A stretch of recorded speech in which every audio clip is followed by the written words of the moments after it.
एक गांव में राम नाम का पहलवान रहता था, जिसके पास 5 भैंसें थी। दिन भर भैंसे को देखभाल करना और उनका दूध पीना ही मोहन की दिनचर्या थी। भैंसों का दूध पीते रहने के कारण वह काफ़ी बलवान हो गया था। राम अपने बचाव और सहारे के लिए एक लोहे की छड़ हमेशा साथ रखता था। इस कारण कोई भी राम को एक बार देख लेता तो उसकी हष्ट-पुष्ट व शक्तिशाली शरीर को देखकर डर जाया करता था। राम का मुकाबला करने के लिए दुनिया में कोई नहीं था, तो उम्र बढ़ने के साथ उसे अपनी शादी की चिंता सताने लगी। इसलिए वह अक्सर लोगों से पूछा करता था कि उसकी शादी कहाँ और किससे होगी। लोग उसे देखकर डर जाते थे, वो उसके सवाल का जवाब न दे पाते थे। इस पर राम उनके साथ मारपीट किया करता था, जिसके चलते लोगों ने उसे रास्ते से ही गुजरना बंद कर दिया था।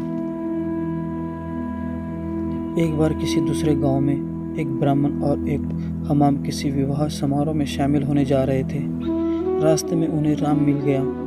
राम ने ब्राह्मण को देखा तो उसने दोनों को अपने पास बुलाते हुए कहा कि अब तो मुझे ज्ञानी नजर आते हो, बताइए मेरी शादी कब और कहाँ होगी। इस तरह पहलवान का सवाल सुनकर दोनों ठिक गए। हमाम काफ़ी चतुर था। उसने सोचा कि अगर हम इससे बहस करेंगे तो इसके बल के आगे हमारा कोई मुकाबला नहीं होगा। हमाम को एक तरकीब सूझी और उसने दूर एक ताड़ के पेड़ की ओर उंगली से इशारा करते हुए कहा कि आपकी शादी वहीं होगी। हमाम की बात सुनकर राम फूला नहीं समाया और प्रसन्न होकर उसने अपनी 5 भैंसों को दान में दे दी और ताड़ के पेड़ की दिशा में चल पड़ा। उस ताड़ के पेड़ के पास एक महिला अपने पति व एक बच्चे के साथ रहती थी। उसका पति बड़ा ही धूर्त व आलसी किस्म का शख्स था और उसे बात बात पर झूठ बोलने की आदत थी। इस वजह से वह महिला अपने पति से बहुत परेशान रहती थी।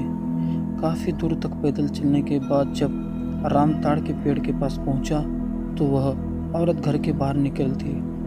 घर के आंगन में प्रवेश करते ही राम लड़खड़ाकर गिर गया और उसका एक हाथ औरत के गाल पर तमाचे की तरह लग गया। औरत को लगा कि पहलवान जरूर उसके पति को जानता होगा। अपने एक हाथ से गाल मलते हुए औरत ने पहलवान को अतिथि कक्ष में बैठने के लिए कहा और उसे जलपान कराने लगी। इतने में औरत का पति वहां पहुंच गया। एक पराये मर्द के साथ अपनी पत्नी को देखकर वह गुस्से से राम की ओर इशारा कर पत्नी से पूछने लगा कि यह शख्स कौन है।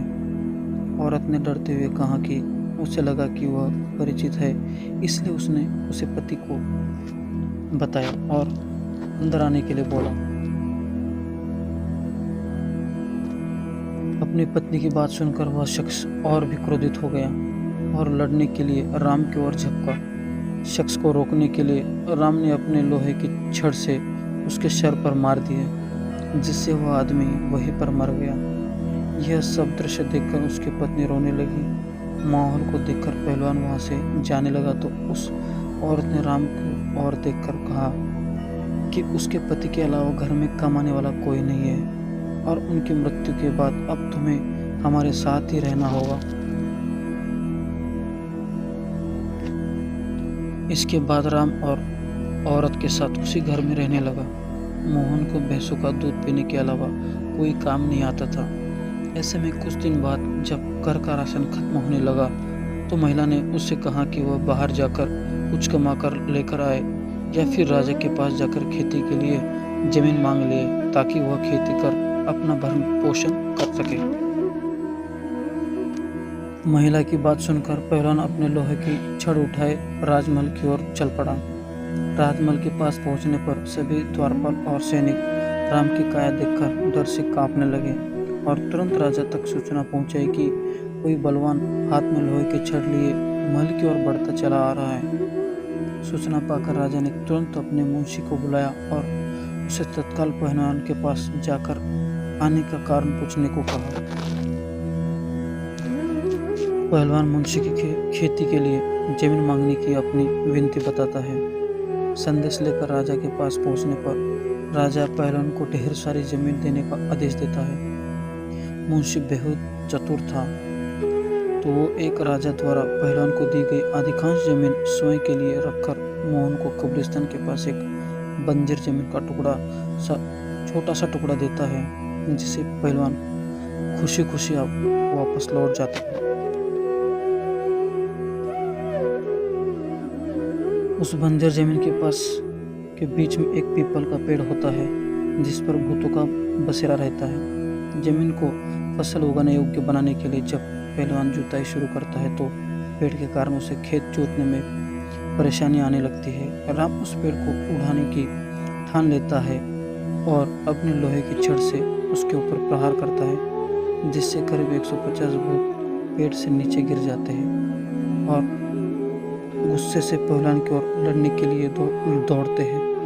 पहलवान अपनी छड़ से सभी भूतों को चक्के चूड़ा देता है।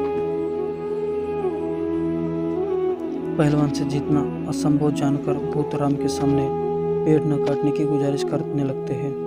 भूतों ने कहा, यह हमारा घर है, हम कई साल से यहाँ रहते हैं, हमारे घर को मत उजाड़ो। भूतों ने उसके बदले खेतों में काम करने का उपाय बताया, मोहन के घर पहुँचने का प्रस्ताव रखा। राम को भूतों पर दया आ जाती है और वह उनका प्रस्ताव स्वीकार कर घर चला जाता है। इसके बाद से भूत समय समय पर पहलवान के घर हर फसल पहुंचाने लगते हैं।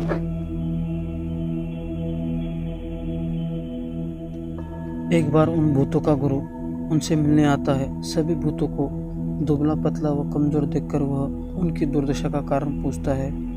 भूतों से पूरा वृत्तांत सुनकर गुरु पहलवान को सबक सिखाने की ठानता है और उसके घर की ओर चल पड़ता है। भूतों का गुरु एक बिल्ली का रूप धारण कर पहलवान पर हमला करने की योजना बनाता है।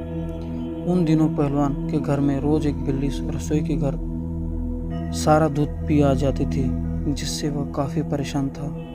उस दिन पहलवान भी उस बिल्ली को सबक सिखाने के लिए दरवाजे के पीछे छिपकर बिल्ली का इंतज़ार कर रहा होता है, जिससे बिल्ली के रूप में भूतों का गुरु कमरे में प्रवेश करता है।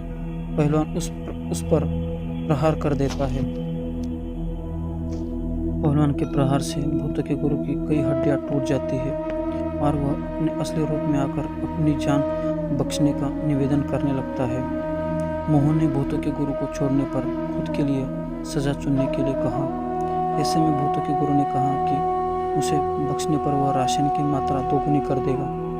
भूतों के गुरु की बात यह कुछ देर विचार करने के बाद पहलवान उसे छोड़ देता है।